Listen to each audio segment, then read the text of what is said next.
तो अब कहानी स्टार्ट होती है। मैंने आपको बताया था कि जो एक हमारा नंबर है, नंबर क्या था? 84, 30, 94 और 37 और 75। अभी हम कहाँ चल रहे हैं? अभी इस नंबर पे चल रहे हैं। ये नंबर आपको बहुत अच्छे से याद करना है। 84, 30, 94, 37, 75। चालू कहाँ से होता है? ये चालू होता है 1206 पर और एंड कहाँ होता है? 1526 पर। ये कितने सालों का इतिहास है? ये 320 सालों का इतिहास है। ठीक है। कहाँ से इसकी एंट्री होती है? इसकी होती है सिलेब डायनेस्टी से।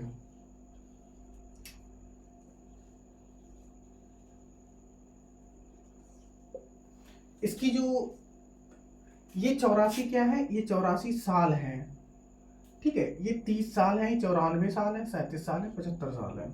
1206 से स्टार्ट होते हैं तो 84 इसमें 1206 प्लस 84 जब हम करेंगे तो ये हमको पटकेंगे जाके, यानी कि 1290 पर। ये हमको इतने साल का ये जो शासन है, यहाँ तक हमें पहुंचना है। इस शासन काल में ये क्या हुआ था? सबसे पहले जो हमारे इंडिया में एक बहुत ही प्यारा दुलारा हमारा भारत देश हुआ करता था, बहुत ही अच्छा। अगर हम इसको सही से अगर रफली बना पाए,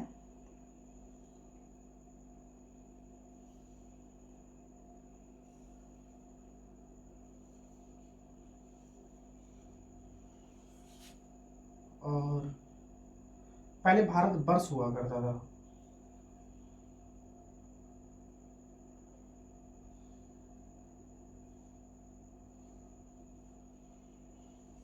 और इसको यहाँ पर अरेंजमेंट करते हैं, इसको यहाँ से ऐसी लाइन करके इसको यहाँ पर ऐसे जोड़ देते हैं क्योंकि छोटा सा है।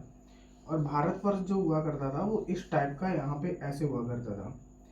और ये जो रहा पाकिस्तान रहा, और ये इस टाइप की कंट्रीज रही, ये गुजरात वगैरह रहा। होता क्या था यहाँ पे? एक पहले ये सी फेस था, ये पता नहीं था। ये जो सी था ये पता नहीं था पहले। हम ये बात ये कब की स्टार्ट कर रहे हैं? ये हम कर रहे हैं 1206।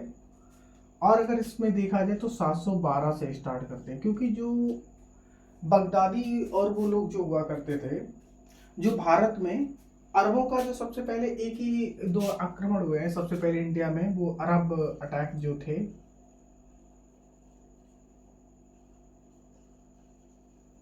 वो दाहिर के द्वारा राजा, देखो सबसे पहले जो अटैक हुआ था अरबों द्वारा, इसके बाद में तुर्क के सारे आक्रमण हुए। जो ये कुतुबुद्दीन ऐबक, महमूद गजनवी और मोहम्मद गौरी और ये बख्तियार खिलजी और ये जितने भी थे ये तुर्किस्तान के थे। गजनी का ये जो भी थे ये तुर्किस्तान के थे, जो कि आज मिडिल एशिया में आता है। पहले एक ये हुआ था अटैक वहाँ पे, जो 8वीं सदी में 712 से 714 के बीच में।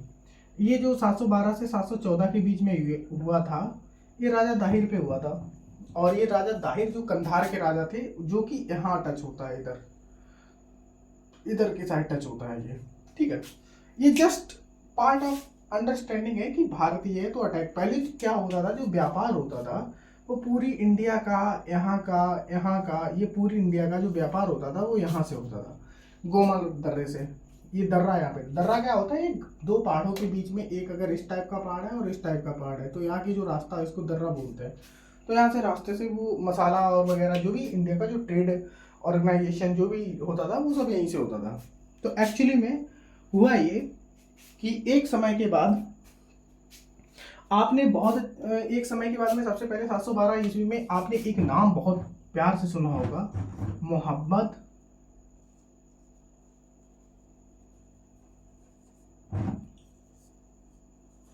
मीर, ये आर है, कासिम।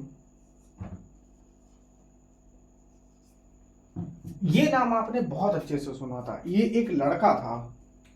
ये जो लड़का था ये बगदाद, मतलब एक बगदाद में, पहले एक बगदाद एक जगह थी।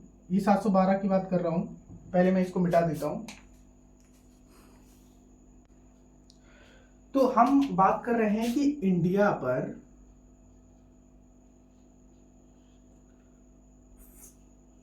फर्स्ट फॉरेन अटैक,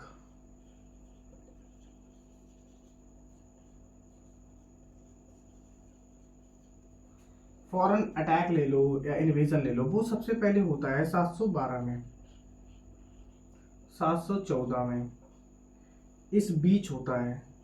करता कौन है? मीर कासिम करता है, MH, मोहम्मद मीर कासिम। ये होता कौन है? ये होता है एक सेनापति। ये क्या होता है? एक सेनापति होता है। ये किसका होता है? ये सेनापति होता है अल हज्जाज का।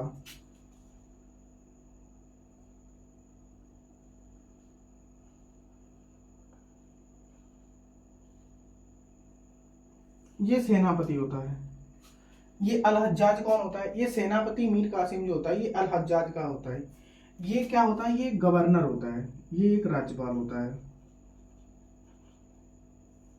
ये किसका राज्यपाल होता है? ये राज्यपाल होता है जो हमारे बगदाद के जो हुआ करते थे, जो शासक हुआ करते थे 8वीं सदी के, बगदाद के, बगदाद आपने बहुत सुना होगा, बगदादी रूलर के, बगदादी रूलर के, ये क्या है? ये रूलर है, किंग है। ठीक है। अब अगर आप अच्छे से अगर देख पाओ, 8वीं सदी के बगदाद के रूलर का जो राज्यपाल हुआ करता था वो अल हज्जाज हुआ करता था। अल हज्जाज का जो सेनापति था वो मीर कासिम था। मीर कासिम ने 712 में, 714 में इंडिया पे फर्स्ट अटैक किया। अब ये पूरी कहानी क्या है? ठीक है, ये पूरी कहानी है कि जो इन लोगों ने इंडिया पर अटैक ही क्यों करना हुआ करता था। अटैक करने का मतलब देखो, वो जिहाद, देखो इन्होंने जो नारा दिया था वो सबसे पहले जिहाद का दिया था। ठीक है, जिहाद एक, इन लोगों मुस्लिम लोगों में एक धर्म युद्ध बोलते हैं इसको, धर्म युद्ध। ठीक है, कि इसमें अल्लाह जो भी बोलते हो उससे इंडिया के मतलब लोगों को धर्म परिवर्तित करके, और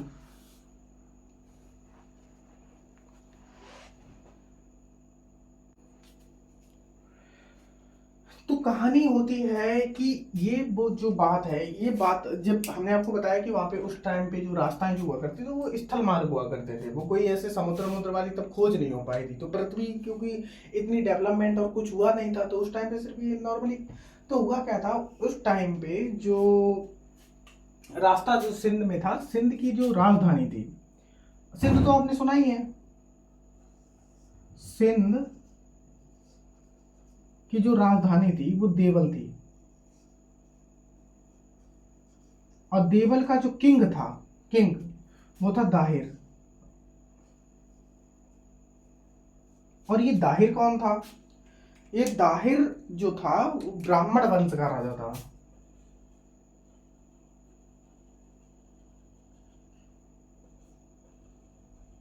ब्राह्मण वंश का हिंदू राजा था। तो अब आप इतनी बात समझ पाए? ये सिर्फ अभी बहुत डीप एक्सप्लेनेशन नहीं है, इसके बीच में बहुत सारी कहानियां हैं, हम ये सिर्फ ऐसे ब्रीफली बता रहे हैं। ये सिंध तो आपको पता है, पुराने पहले इंडस और वो जिसको सिंध बोलते थे, सिंध सिविलाइजेशन और इंडस सिविलाइजेशन, और ये जो सिंधु घाटी सभ्यता और जो भी है, ये यहीं से निकल के आ गई है। सिंध एक प्रांत हुआ करता था। सिंध क्या था उस टाइम पे?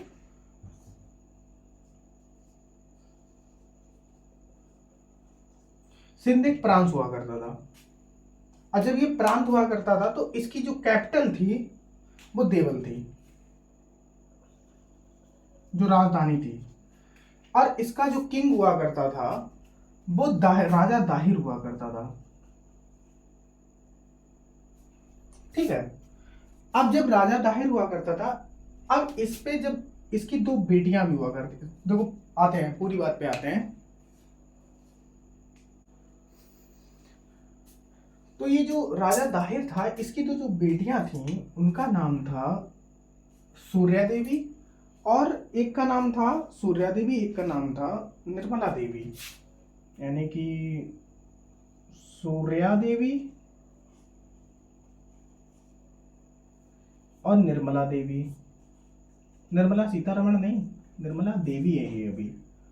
और ये बहुत गजब का गेम खेलते हैं। इनका सीन क्या है देखो, ये दोनों लड़कियां बेचारी बहुत बुरी तरीके से मार दी जाती हैं, इनके पिता भी मार दिए जाते, वो खैर सुसाइड कर लेते हैं। देखो कहानी क्या होती है, कहानी होती है कि पहले उस टाइम पे देवल जो था वो ऐसे यहाँ लगता था समुद्र में, ये एक पोर्ट था, पहले पोर्ट था, ये देवल जो था वो एक पोर्ट था, ठीक है, हार्बर था। तो जो पोर्टर था तो वहां पे अरब लोग जो थे, अरब जो भी हम इनकी बात मीर कासिम की बात कर रहे हैं, ये अरब के थे। ये जो भी कहानी है ये अरब बगदाद के लोग थे, अरब, ठीक। इन्होंने सामान अपनी जो भी परचेज की हो या कुछ भी हो उस टाइम पे, सबसे पहले तो वहां पे इनके यहाँ पे लोग आते थे और यहाँ से व्यापार हुआ करता था पोर्ट से।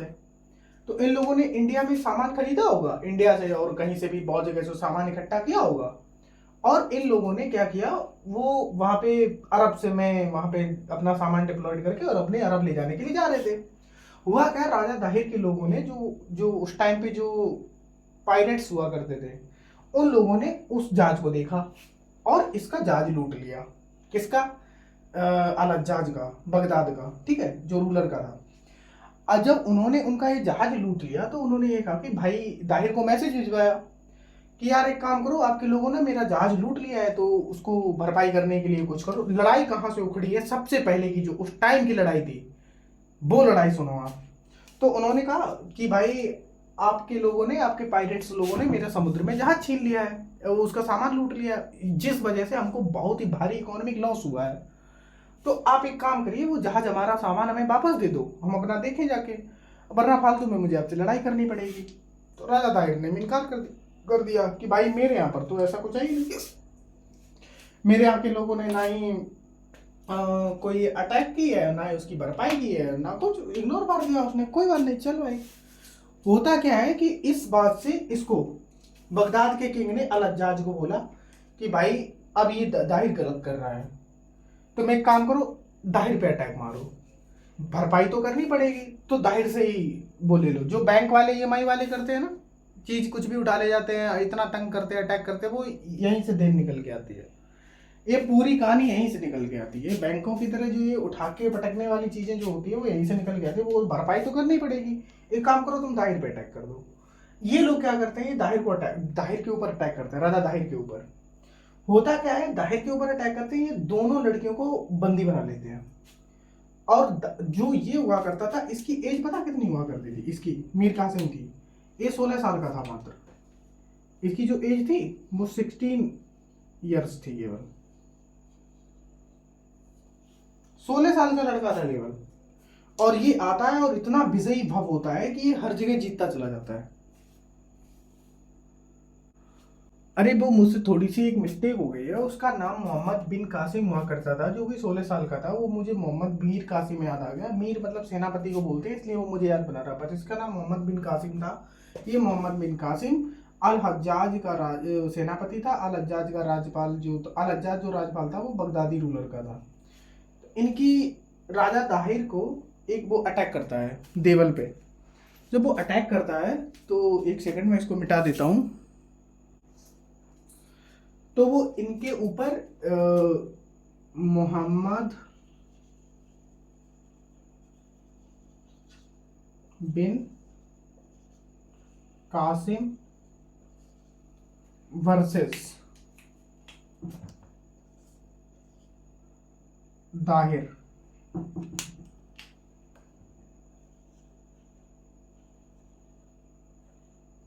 और ये जो है वो हार जाते हैं, ये हार जाते हैं और ये जीत जाता है। ठीक है, दाहिर हार जाते हैं, मोहम्मद बिन कासिम जीत जाते हैं, जो कि 16 साल का होता है। और इनकी दोनों लड़कियों को वो ले जाके बगदाद का जो रूलर होता है उनको वो दोनों लड़कियां दे देता है। दोनों लड़कियां, निर्मला और सूर्या। सूर्या देवी और निर्मला को जब वो दे देता है, हम इधर नाम लिखे देते हैं, शायद आप भूल जाएं, ये रहे सूर्या और ये रही निर्मला, ये रही सूर्या, ये रही निर्मला। ये कौन है? डॉटर है। किसकी है?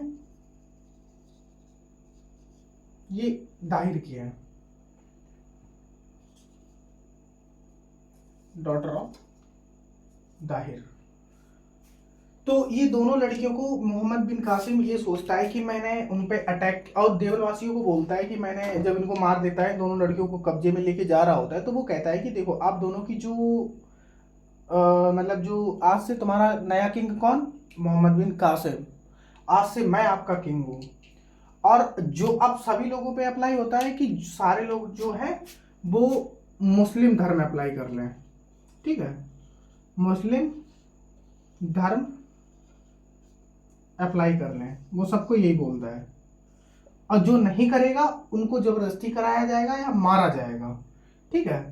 तो वो सब पर, सबको बोलता है केवल, और सब पर अगर जो नहीं लेता है, गैर मुस्लिम, गैर जो मुस्लिम होते हैं, जो गैर मुसलमानी होते हैं,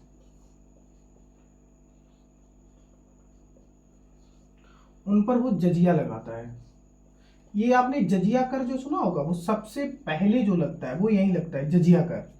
जजिया कर लगाता है, जो कि उसका जो पहले उसने लगाया था वो 1/3 लगाया था या 2/3 लगाया था।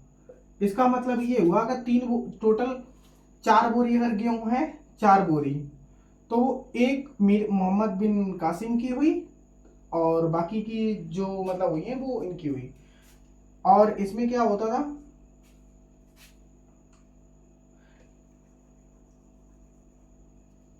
जैसे इनमें जो कर हुआ करता था, जैसे 3 बोरी टोटल हुई तो 3 बोरी गेहूं हुआ, 3 बोरी कुछ भी हुआ, 3 मतलब कुछ भी हुआ, तो 3 बोरी में से 1 बोरी इनकी मोहम्मद बिन कासिम की होती थी। कभी कभी ये कहता था कि जब मेरा मन होगा तो हम 2 भी ले लेंगे। अगर 3 बोरी हुई तो 3 में से जो होती थी वो 2 हो जाती थी, कभी कभी 2 वो ले जाते थे, 1 इनके लिए छोड़ जाते थे। अब जब इन लड़कियों को, इन लोगों को जब मारा उसने, सॉरी मैं यहाँ पे थोड़ा गलत बोल गया हूँ, मैं वापस लेता हूँ अपनी बातों को। तो जब इन लड़कियों को उसने मारा, क्या कहते हैं, मोहम्मद बिन कासिम ने, तो होता ये है कि वो अपने राजा को ये दिखाने के लिए कि यार देखो मैंने इन लड़कियां लाया, और उसने बगदाद को दे दी, और बगदादी किंग के बेटों को उसने कहा कि यार ये बताओ ये तो बड़ा अच्छा हुआ। उसने वो बड़ा गर्व फील करने लगा, लड़कियों को गुस्सा आ गया, उसने दिमाग चलाया कि यार इसने तो मेरे पापा को इतनी बुरी तरीके से मारा और हमें हमें तो इससे बदला लेना है। तो बदला लेने के लिए वो क्या करती हैं, वो उसको, बगदादी रूलर को वो वही झूठ बोल देती हैं। उनको बोलती हैं कि दोनों लड़कों को कि ये तुम्हारे पास तो लाया है, पर इसने ना पहले ही मेरे साथ बदसलूकी कर ली है, यानी कि फोर्सफुली, जो रेप टाइप बोलता है वो, इसने मेरे साथ वहीं अकेले कर लिया है। क्योंकि इसने जब अटैक किया था, पापा को मारा था, हमारे पापा को, तो इसने वो सारे काम मेरे साथ वहीं कर लिए थे। पहले ये टेस्ट कर चुका है, बाद में यहाँ लाया है। और उस टाइम पे साइंस इतनी आगे नहीं थी कि जो वो ये बता दे कि नहीं। बगदादी रूलर को इतना गुस्सा आ जाता है, वो बिना किसी सवाल जवाब के वो कहता है कि एक काम करो, और इसका चरित्र का कोई प्रमाण नहीं होता, ये तो आप सभी जानते हैं। तो उसने क्या किया, उसने कहा पहले मीर कासिम को मारो, मार के अधलंगड़ा करो, और एक जानवर की खाल में इसको सिल दो, और उसकी बदबू से भूखा मरेगा। तो जो मोहम्मद बिन कासिम, सॉरी मैं बार बार मीर कासिम बोल देता हूँ, मीर एक सेनापति होता है, तो एक्चुअली में ये भी सेनापति था, तो नाम में थोड़ा कन्फ्लिक्ट है, आप समझ जाइए। तो मोहम्मद बिन कासिम को वो क्या करते हैं, वो उसको बाकायदा हाथ पैर तोड़ते हैं, एक बोरे में भरते हैं और उसको सिल देते हैं, वो उसी में तड़प तड़प के मर जाता है। जब वो मर जाता है तब वो लड़कियां कन्फेस कर देती हैं कि बगदादी उन लोगों से कि मैंने आपको ना चूतिया बनाया, मैंने अपने बाप का बदला लिया है। आपका बहुत ही वफादार सेनापति था मोहम्मद बिन कासिम, इतनी कम उम्र में बहुत ही अच्छा एक सेनापति था, उसने मेरे साथ ऐसा कुछ नहीं किया था, मुझे बस अपने पापा का बदला लेना था, वो मैंने ले लिया है। तो यहीं पे वो क्या करता है, जो बगदादी जो रूलर होता है, वो इन दोनों लड़कियों की आंखें निकलवा लेता है, जवान काट लेता है, इनको भी मार देता है वो। ये जो पहली दाहिर की 2 लड़कियां सूर्या और निर्मला के साथ जो हुआ, वो घटना जो थी वो सबसे पहली अरबी अटैक से हुई थी। ये 712 की घटना है। अब घटना कहाँ आती है, अब ये घटना पहुंचती है धीरे धीरे आगे चलती है, और ये जजिया कर जो था और ये सारी चीजें कंटिन्यू रहती हैं। ये जब कंटिन्यू रहती हैं तो फिर जजिया कर का आपने देख लिया 1/3 2/3 लगता था, और इसके बाद में गैर मुसलमान, अब ये लगता किन पे नहीं था, ये विकलांग पर नहीं लगता था,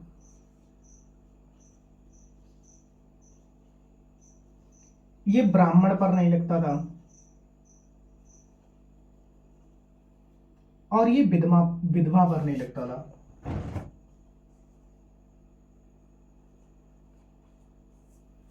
ये इन तीनों पर, एक तो विकलांग पे नहीं लगता था, ब्राह्मण पे नहीं लगता था, विधवा पे नहीं लगता था। ये 3 कर जो थे, ये जजिया कर इन तीनों पे नहीं लगते थे।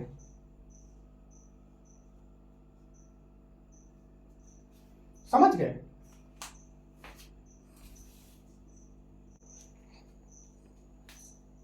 और यही मोहम्मद बिन कासिम जो है, ये सबसे पहले गोल्ड कॉइन चलवाता है। सबसे पहले गोल्ड कॉइन का ये प्रचलन करवाता है, और मानसून वर्ड का भी ये प्रचलन करवाता है। देखो, गोल्ड कॉइन का भी प्रचलन कौन कराता है? मोहम्मद बिन कासिम। और मानसून शब्द का कौन करता है? यही करता है। ठीक है। और जजिया कर,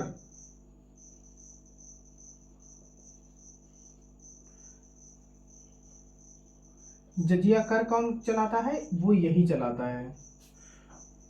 खजूर की खेती,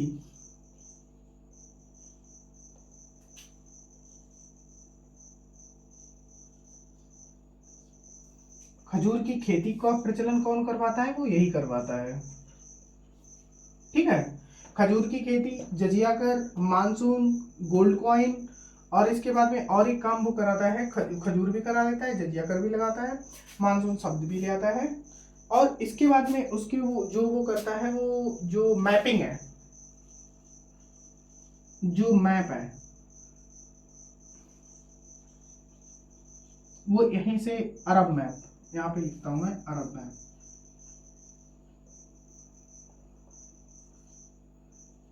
ये भी यहीं से स्टार्ट होता है। ठीक है। और इसके बाद में एक काम और स्टार्ट करता है वो,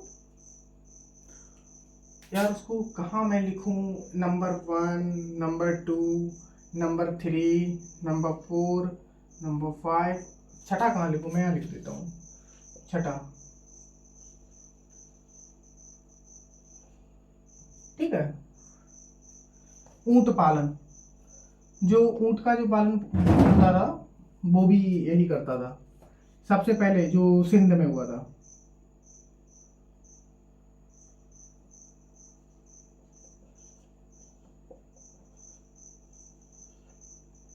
ठीक है। जो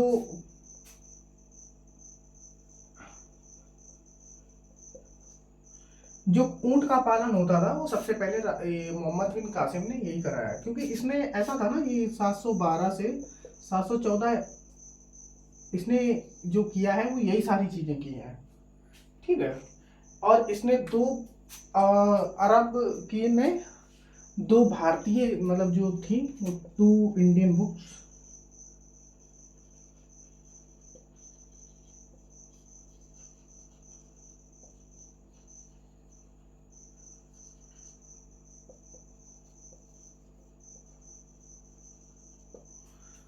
दो भारतीय बुकों का जो ट्रांसलेट कराया था अरबी में, उनका नाम क्या था, हम वो भी आपको बताते हैं।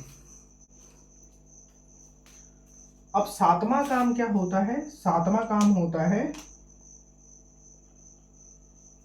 सातवां काम होता है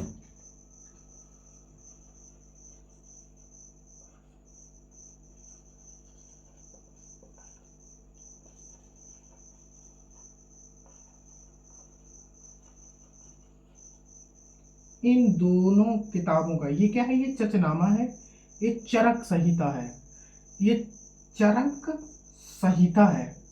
ठीक है। ये एन है, चरक संहिता जो है, और ये चचनामा है। इन दोनों का जो वो ट्रांसलेट कराता है वो कराता है, हम यहाँ लिख देते हैं,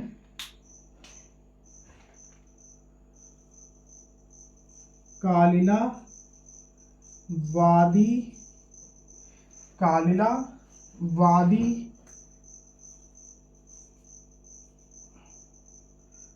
इसको मैं ऐसे नहीं लिखता हूँ, इसको मैं यही लिख देता हूँ MNA, ये ए है, ठीक है।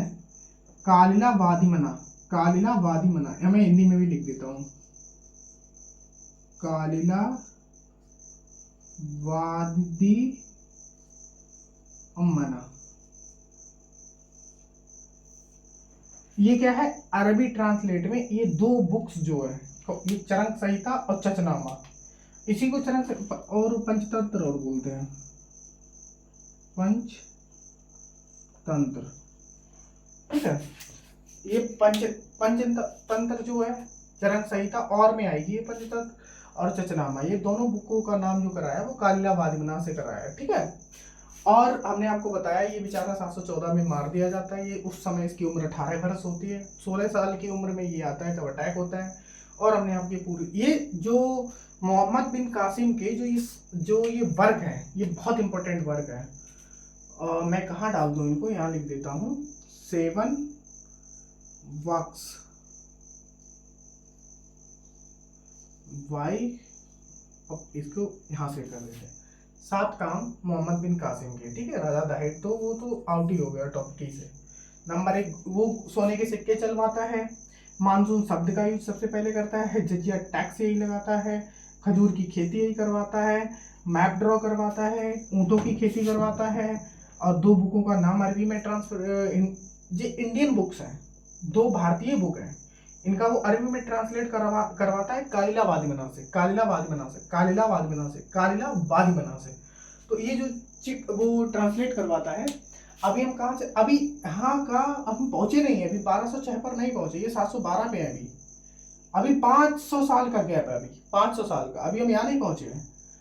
अब चीज क्या आती है कि जब हम इतनी डिटेल से ये पढ़ लेते हैं तो हमें आगे जाके ऐसा नहीं लगता है कि हमको भी और ज्यादा इसमें मशक्कत करनी पड़ेगी।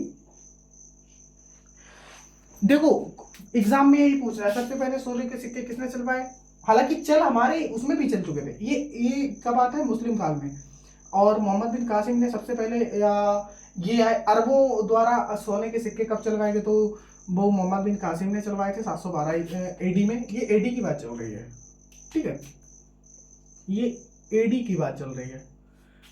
सोने के सिक्के, मानसून शब्द का प्रचलन, जजिया टैक्स सबसे पहले कब लगाया था, खजूर की खेती इंडिया में सिंध पर कब हुई, ये सिंध की बात चल रही है, ठीक है।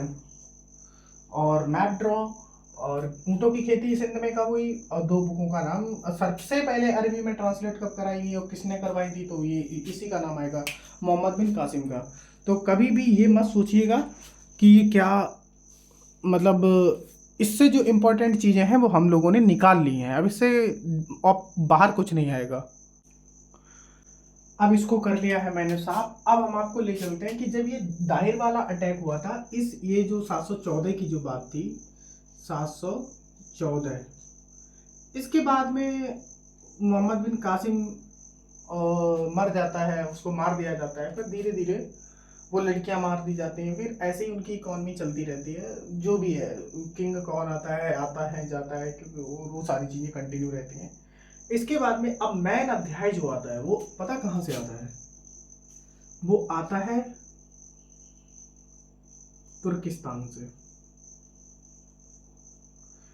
तुर्की तो, और कहाँ से आता है, गजनी से आता है। यहाँ का एक वंश का राजा होता है, इसका नाम होता है यामनी वंश का।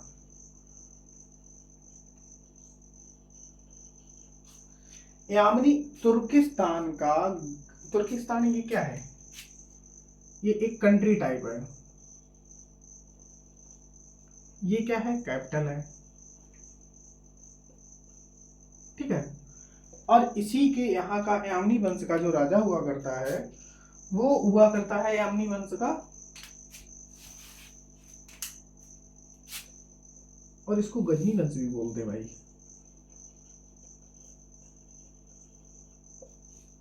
गजनी वंश, इसको यामनी वंश गजनी वंश दोनों बोलते हैं।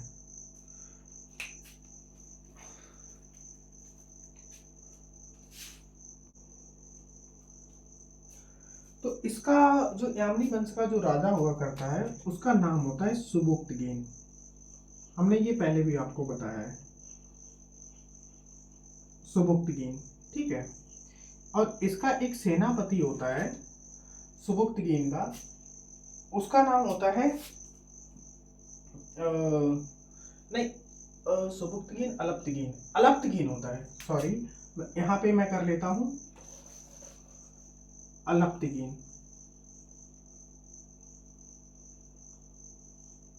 ये रहा अलप्तगीन, कौन, यामनी, और ये जो भी मैंने बताया यामनी वंश का राजा, ये कौन है, अलप्तगीन। इसका एक सेनापति होता है सुबुक्तगीन।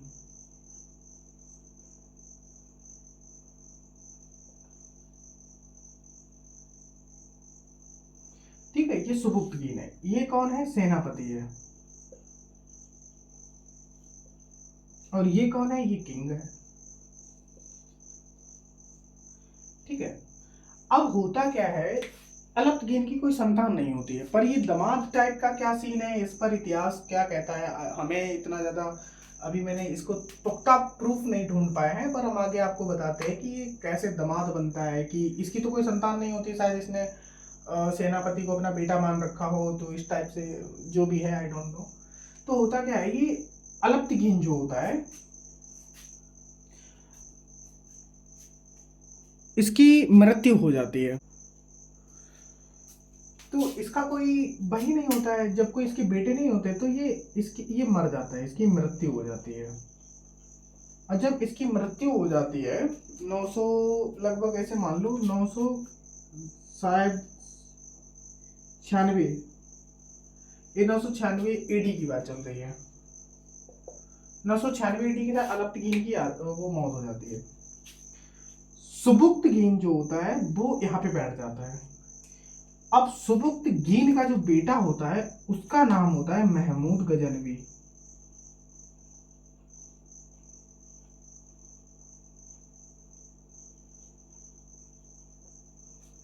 सुबुक्तगीन का जो बेटा होता है वो होता है महमूद गजनवी। होता क्या है, उस टाइम पे जो भारत की जो सीमा होती है, इंडियन बॉर्डर,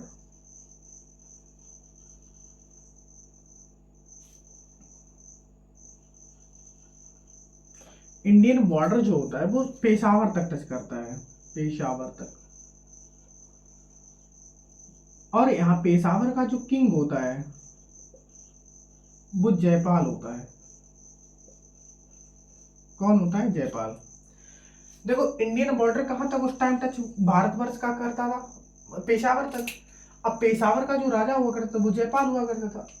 एक काम, ये जो सुबुक्तगीन है वो जयपाल पर अटैक करता है, सुबुक्तगीन जयपाल पर अटैक करता है, वो पेशावर में घुसने नहीं देता है, वो पेशावर में एंट्री नहीं लेने देता है,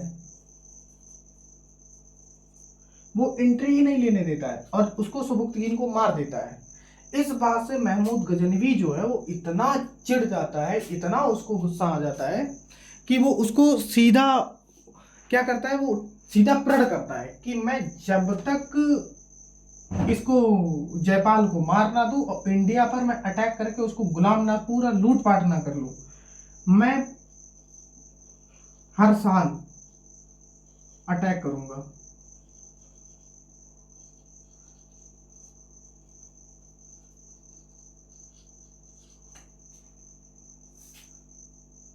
अटैक ऑन इंडिया, भारत के ऊपर मान लो या भारत के अंदर मान लो, दोनों बातें सेम है, कि हर साल वो भारत पर अटैक करने की वो चिढ़ कर लेता है। कौन कर लेता है, महमूद गजनवी, ये कर लेता है अटैक की चिढ़। क्यों कर लेता है, क्योंकि जयपाल और वर्सेस सुबुक्तगीन के बीच अटैक होता है।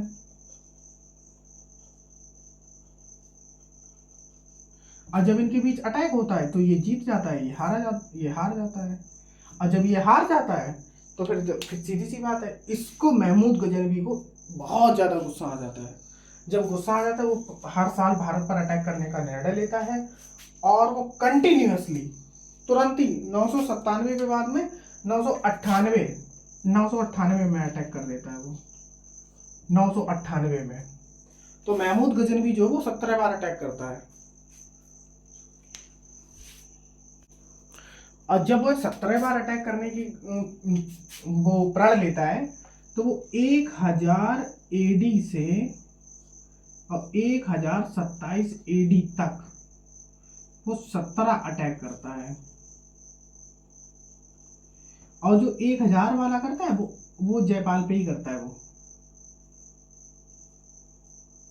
वो जयपाल पर करता है और इसको वो हराता भी है, इसको डिफीटेड भी कर देता है। जयपाल वर्सेस महमूद गजनवी पे तो ये जीत जाता है और ये हार जाता है। पर महमूद गजनवी पता क्या करता है, वो हंस के चला जाता है। महमूद गजनवी इसको मारता नहीं है, वो एक बैंग भरी, एक बहुत ही बुरी स्माइल देके चला जाता है कि चल जा, तेरे को छोड़ा यार मैंने, चल जा। शर्म से पानी पानी नहीं कर देने जैसा होता है। वो बेचारा उसके ऊपर हंस के चला गया और वो इसी भयंग, इसी जलन की वजह से उसको इतनी गुस्सा आई कि उसने खुद को ही आग लगा डाली। ये जो जयपाल था उसने आग में कूद के हत्या की है, अपनी स्वयं हत्या की है। वो मरा नहीं था, वो हार गया था तो वो हंस के चला गया था। तो फिर वो इस वजह से उसने आग में कूद के जयपाल ने अपने आप को हत्या कर ली थी।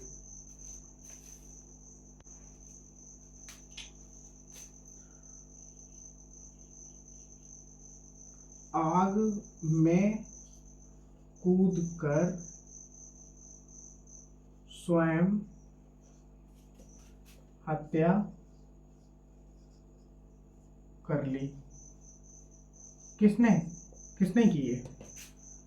जयपाल ने।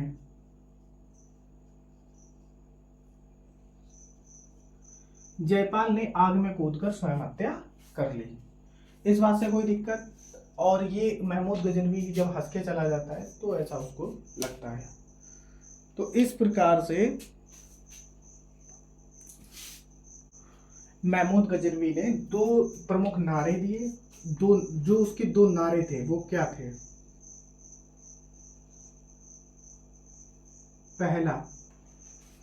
पहला था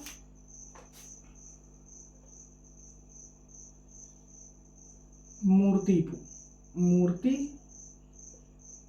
भंजक। जितनी भी मूर्ति हुआ करती थी और उसको तोड़ना, हिंदुओं का मंदिर तोड़ना, ये उसी का काम था, महमूद गजनवी का। दूसरा क्या था? जिहाद का नारा दिया उसने। जिहाद का नारा दिया। अरे यार मैं क्या कर रहा हूं ये। मूर्ति भंजक, दूसरा जिहाद का नारा दिया, और तीसरा जो उसका सबसे बढ़िया प्यारा दुलारा जो था वो ये था,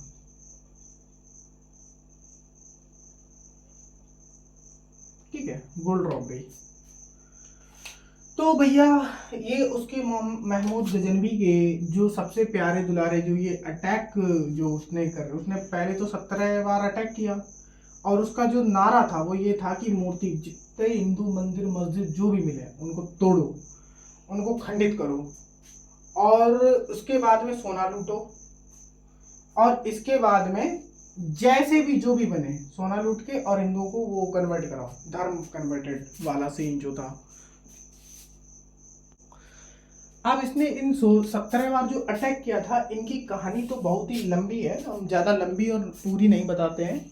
अभी शॉर्ट में हम आपको कुछ इम्पोर्टेंट वो बताए दे रहे हैं कि सबसे पहले इसने किन किन मंदिरों पर इम्पोर्टेंट पर कहाँ इसने अटैक किया था। तो सबसे पहले इसने 1008 में अटैक किया था, और फिर इसके बाद में 1006 में किया था, 1008 में किया था, 1006 में मैं 6 यहाँ कर देता हूँ, ये हिमाचल प्रदेश में करता है, 1008 में करता है, 1010 में करता है, 1011 से 12 करता है, और 1011 से 12 करता है, फिर 1014 करता है, ये बहुत ही इम्पोर्टेंट मैं बता रहा हूँ। और 1014 में करता है, फिर 1000 सीधा 25 में सबसे इम्पोर्टेंट सोमनाथ वाला करता है। ये सोमनाथ वाला है, ये हिमाचल प्रदेश का, ये उज्जैन वाला है। ये जो जितने ये इम्पोर्टेंट है, अब इन पे एक एक करके हम आते हैं। 1006 में कहाँ लूटा, क्या किया, 1008 में क्या किया, 1010 में कहाँ किया, 1011-12 में क्या है, 1014 में कहाँ किया, 1025 में क्या कहाँ किया है, ये सारी चीजें हम आपको बताते हैं कि इसने। और अब बाकी के देखो, महमूद गजनवी को पढ़ने के लिए बहुत ही जिगरा चाहिए, क्योंकि ये बहुत ही क्रूर भी हुआ करता था। ये लोगों को बहुत बुरी तरीके से धर्म कन्वर्टेड मारता काटता और ये सारी चीजें किया करता था।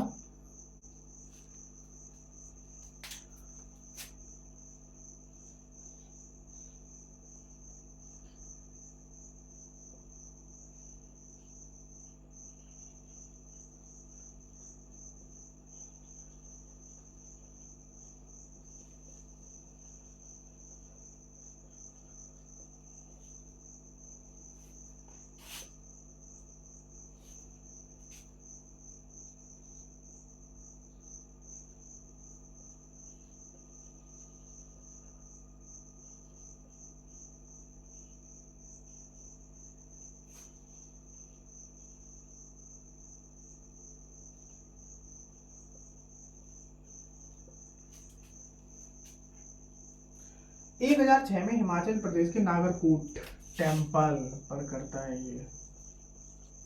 ठीक है, हिमाचल प्रदेश के नागरकोट पे माता के मंदिर पे ये अटैक करता है। 1008 में आनंदपाल पर करता है, जो कि जयपाल का बेटा होता है।